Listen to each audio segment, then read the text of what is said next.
आज बनवत आहे डाळ वांग। त्यासाठी पाहू शकता असे काट्याचे वांगे घेतलेले आहेत,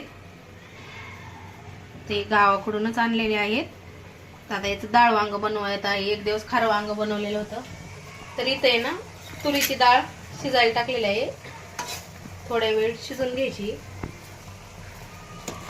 पाहू शकता तेल आणि मीठ टाकलेलं आहे आणि तुरीची डाळ टाकली शिजायला। थोडी मीठ टाकलेलं आहे पाण्यामध्ये आणि असे कट करून घेतलेले आहेत। तर सगळेच कट करून घेते वांगे। तांदळाची पापडी, तर या खायला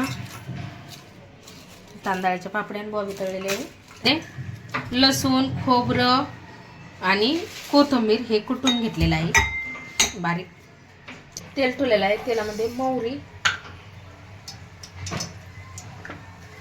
जिरे, लसूण,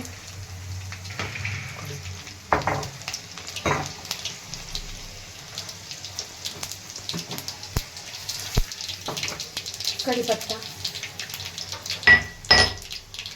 आणि हे जे बारीक केलेलं आहे खोबरं, लसूण आणि कोथिंबीर हे पण टाकून घेतलेलं आहे तेलामध्ये।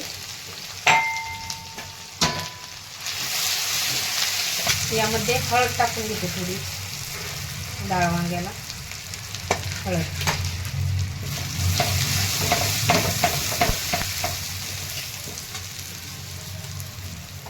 मध्ये वांग आणि तुरीची डाळ हे शिजून घेतलेलं आहे। थोडंसं असं मॅश करून घेते।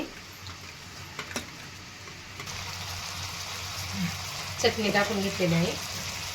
याला मसाला वगैरे काही टाकायचं नाही, फक्त चटणी आणि लसूण थोडंसं जास्त।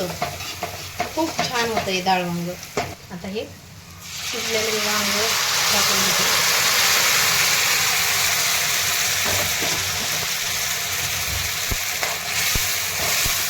मीठ पण टाकलेलं आहे चवीनुसार। तर उकळे आलेले आहे। शेंगदाणे ना कुटून घेते, भाजलेले शेंगदाणे खलबत्त्यात, म्हणजे तेलकटपणा असे छान होतं। तसं तर मी जास्त कुटीत नाही, शेंगदाणे मिक्सरच्या भांड्यामध्येच बारीक करून घेत असते। तर आता एक कूट शेंगदाण्याचा कूट टाकून घेत आहे।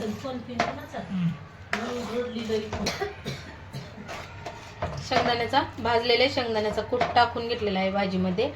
आता कमी गॅस करून होऊन द्यायची भाजी।